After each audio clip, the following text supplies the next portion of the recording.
You're watching The Penny Hardaway Show, presented by Cook's Pest Control. 2 more season sweeps on the board as the Tigers take care of business against Rice and UAB. We'll recap those 2 victories, sit down with hometown kid Demarion Dink Yates, and can you believe it, the last week of the regular season is here. We'll look ahead to games against UTSA and USF. It's The Penny Hardaway Show. Let's go.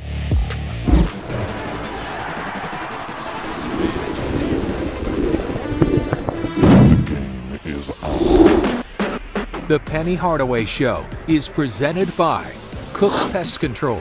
You don't have to live with pests. Call Cook's Pest Control and get a free quote today. Conway Services, the official HVAC partner of Tiger Athletics. Tennessee Lottery, turning dollars into dreams. Tiger Bookstore, the official merchandiser of Tiger Athletics. AutoZone. When you've got battery trouble, head to AutoZone, America's #1 battery destination. Get in the zone. AutoZone. And supported by your Memphis area Toyota dealers. 2 more wins for the Tigers and a lot of momentum heading into the postseason. Hi, everybody. I'm Dave Woloshin. 2 win weeks are nice, aren't they? I'm Matt Infield. Let's check out the highlights from victories over Rice and UAB. The opener to the week at FedEx Forum for the second matchup this season with Rice. Going right to the final minutes, Tigers up 2. Dane Danger feeds PJ Haggerty, who lays it in, 74-70 Memphis. Danger completely took over this game late and is our defensive player of the week as a result. The block and the reward with the breakaway layup, huge sequence puts the Tigers up 6. Oh, and he's taking home outstanding performer of the week too. Off a missed free throw, Danger, offensive rebound, and the slam. Career high 25 points and 10 boards for him. Tigers prevail over Rice, 84-72. Now to the big one, a Sunday showdown in Birmingham against UAB. Remember that little beef with Danger and Yaxel Lendeborg after the first matchup this season? Advantage Dane then, advantage Dane now as he throws it down in Lendeborg's face and lets him know about it.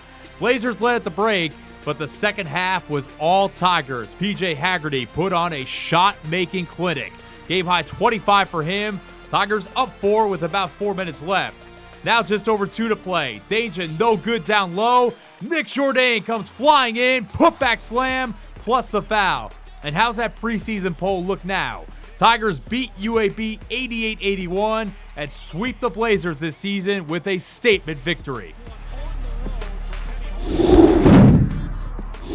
Coach, it's like, wow, this season has blown by, but it also means we're about to say goodbye after this year to some very significant players. Let's talk seniors. Let's begin with, I think, one of the heart and souls of this team. That's Tyrese Hunter.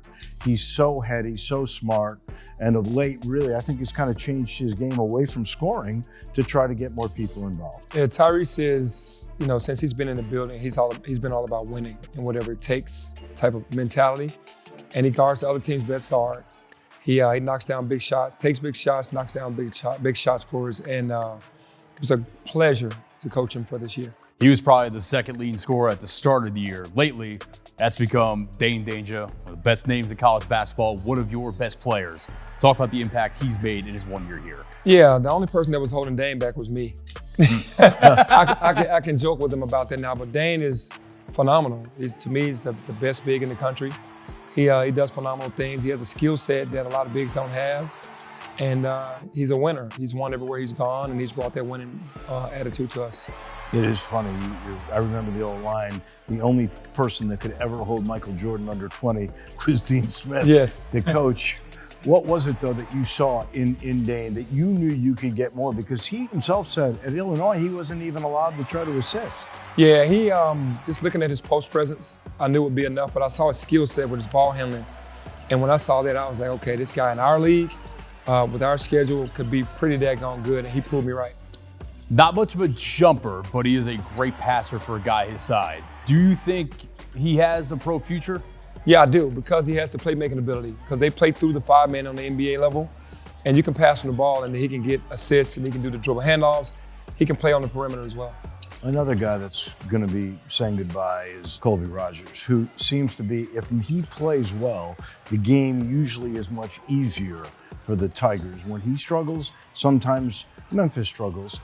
What did you see in him? What drew you to him? What are you going to miss? Yeah, I saw that he was an assassin when we played against him because he took big shots, made big shots, and he was kind of that silent guy, you know, as far as statute and how his personality was, but he always played big and made big shots. And what I'm going to miss about him is that at any moment he could get going. No matter what's going on in the game, he could have missed his first two, but once he gets hot, man, he gets hotter than anybody in the country.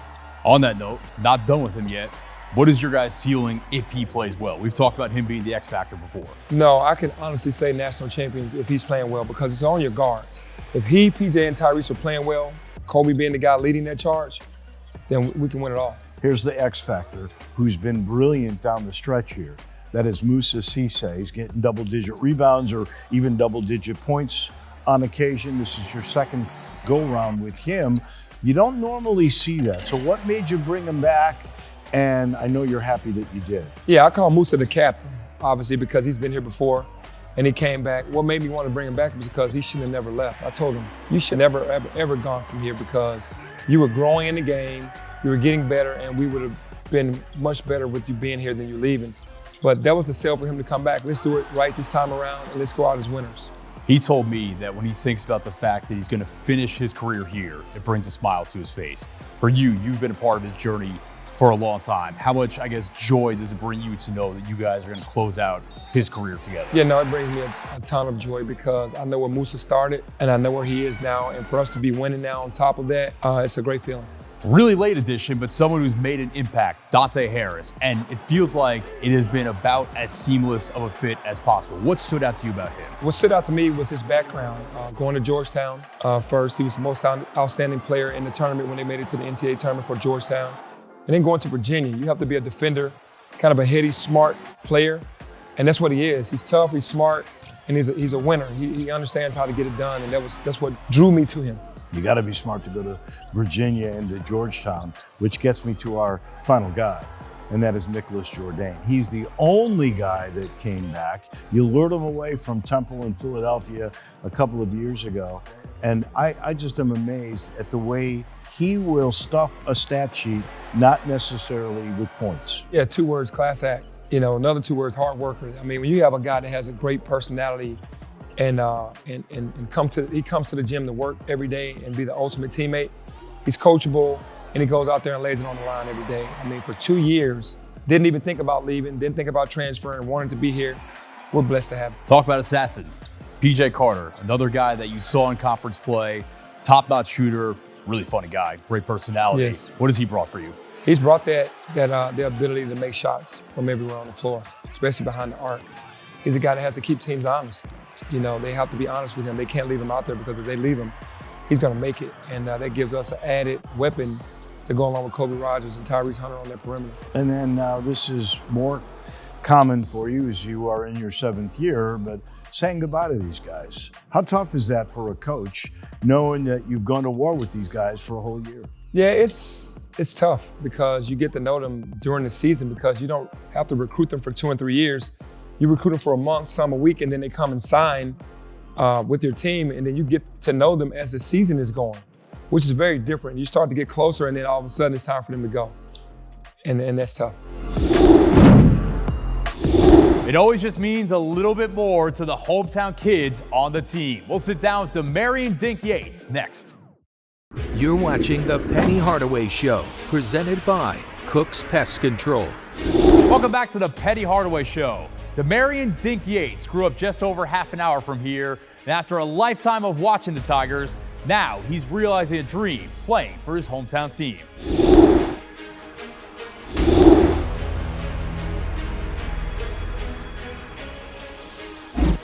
I gotta ask, first and foremost, the nickname Dink. What are the origins of that? First started when I was born. My great grandmother, she gives everyone in our family a nickname, and she decided my name was Dink, and my whole family just started rolling from there. And no explanation. Yeah. So just Dink. Yep. I like that. That's cool. What are some other nicknames in your family? Now I'm curious. You got Fat, you got Pokey, my mama named Granny. What else? My brother Trey. That's about it. Oh, the odd ones, really. That's funny. Yeah. Dink grew up in Somerville, about a 40-minute ride east of Memphis. He was always a Tiger basketball fan, even if he doesn't have a ton of early memories of it. The thing is, I was the kid that always play outside and be on video games. Even though I'm a basketball player, I rarely watch basketball. But my family and all of us, we big on basketball and the Tiger, community. Who would you say were the most influential people in your life growing up? My mom, my brothers. Yeah, cause I don't know. My brother, he was like the father figure. My older brother, he was like the father figure of me growing up. So he always, and my mom, of course, always kept me out of trouble or doing the wrong things and stuff. They always try to keep my head on. So. Dink started taking basketball seriously around 10 years old, but he learned in high school not seriously enough.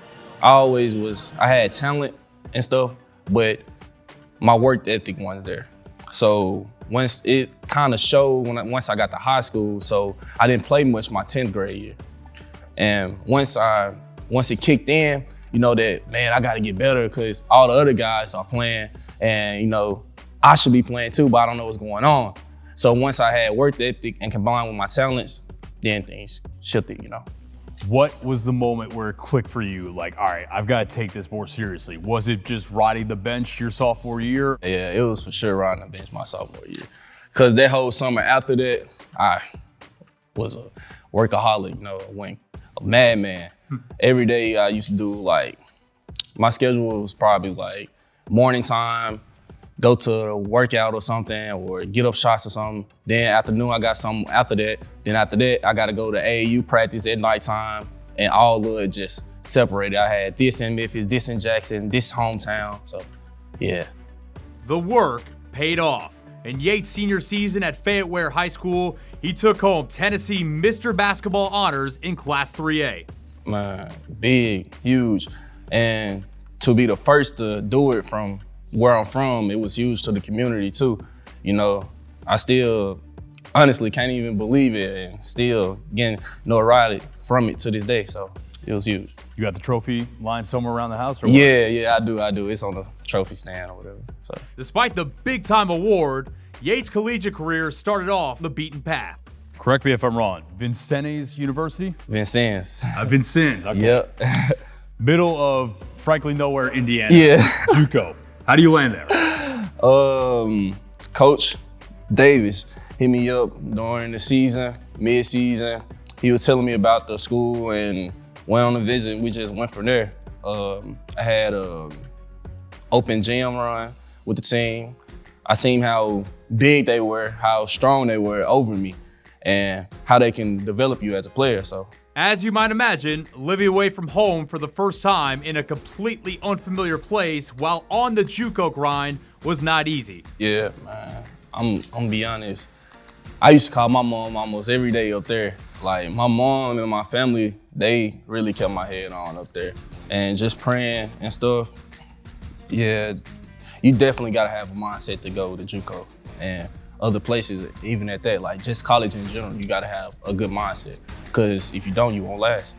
Yates did last and was part of a Trailblazers team that made the JUCO National Tournament. They lost their opening game, but he had a big performance with over 20 points on the grandest stage of his life to that point. Oh yeah, that was big for me because all the scouts was there and, networking is everything in college, so yeah, that was big. Yates decided to leave JUCO, but it was a late call coming in June, which limited his options a little bit. A connection with former Memphis assistant Jamie Rosser helped kickstart the Tigers' pursuit.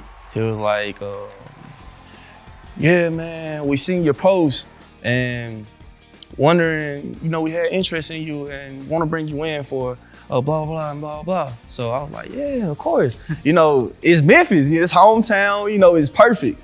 So I was like, of course, all right, come on, man. Of course we can do that and that. And then, we just kept talking more on throughout the week and through the weeks and stuff. And then, I eventually decided. Yates chose to walk on at his hometown school over taking a scholarship elsewhere, but he had no doubts about the decision. Nah, it was pretty easy, honestly.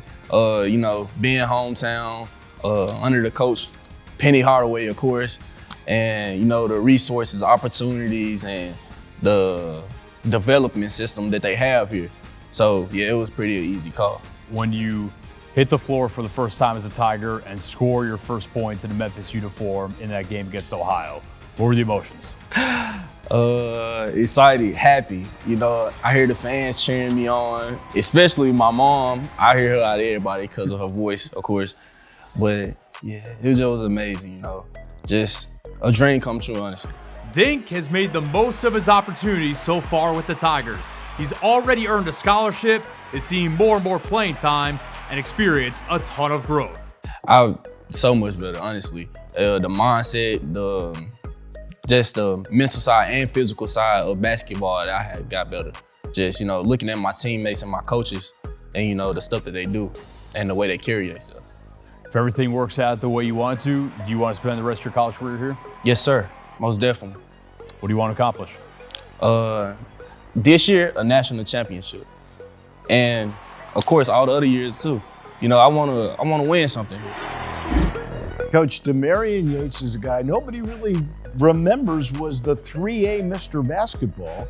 He told me he came here because he wanted to be developed by you. Yeah, that was what we had. That was the plan, obviously. He came in as a walk-on. He had numerous scholarships that he could have gone to other colleges, low majors, mid majors, but he chose to come here. What does that say about him? He wanted to be at home. He wanted to play for me and get developed by me. And we've had a great relationship from day one. And he's worked his tail off ever since he's come through the doors. What stood out when you saw whatever you got out of his JUCO film last year? Yeah, he's just going to play hard. You know, you need that energy. There's so much talent out here that doesn't play hard. He's talented that plays hard, so that meshes with what we want to do. Time to close the regular season out with a bang. We'll preview UTSA and USF next. You're watching the Penny Hardaway Show, presented by Cook's Pest Control. Let's take a look at the AutoZone road ahead. Down to 2 final games, that's our road, and it's going to be in San Antonio. I hear that gym is very small. And then at home, we say goodbye to the regular season with USF. Yeah, I haven't gone to San Antonio, but I have heard some horror stories about you have to leave the building to go back to the locker rooms or something like that. And then coming back home, you know, senior day in front of your crowd is always special. What's your take on the schedule? Tuesday game, weird. I don't think you guys played a Tuesday game in conference this year. Friday night, home regular season finale. Little quirk to end the season. I guess it's for TV. That's the only thing I can say. But, you know, we'd rather be on a nationally televised game than not. So I guess we won't complain too much. And the best part of that is you get a whole week off with the double bye before you have to play again. Yeah, we'll definitely need that entire week off because, you know, you got some knickknacks and some injuries that you can heal up before the following week when you play. First time seeing UTSA, what do you expect out of them? Yeah, they're an explosive team. They have a ton of scorers. They're starting 5. They got 4 guys that can score on 3 levels, and they've been beating guys at their building, so you got to be ready. That was tonight's AutoZone Road Ahead. AutoZone, America's #1 battery destination and official sponsor of Tiger Athletics. Get in the zone, AutoZone. A Tuesday, Friday finish? Only in today's college basketball. We're back with a wrap in just a minute. You're watching the Penny Hardaway Show, presented by Cook's Pest Control. Thanks so much for watching. We'll see you again next Sunday night. The Penny Hardaway Show is presented by Cook's Pest Control. You don't have to live with pests. Call Cook's Pest Control and get a free quote today. Conway Services, the official HVAC partner of Tiger Athletics. Tennessee Lottery, turning dollars into dreams. Tiger Bookstore, the official merchandiser of Tiger Athletics. AutoZone. Got a check engine light? AutoZone will check it for free with the free Fix Finder service. Available at every store. Get in the zone, AutoZone. And supported by your Memphis area Toyota dealers. This copyrighted telecast is an exclusive presentation of Learfield under the broadcasting rights granted by the University of Memphis. Reuse of this presentation is prohibited without the expressed written consent of the University of Memphis and Learfield.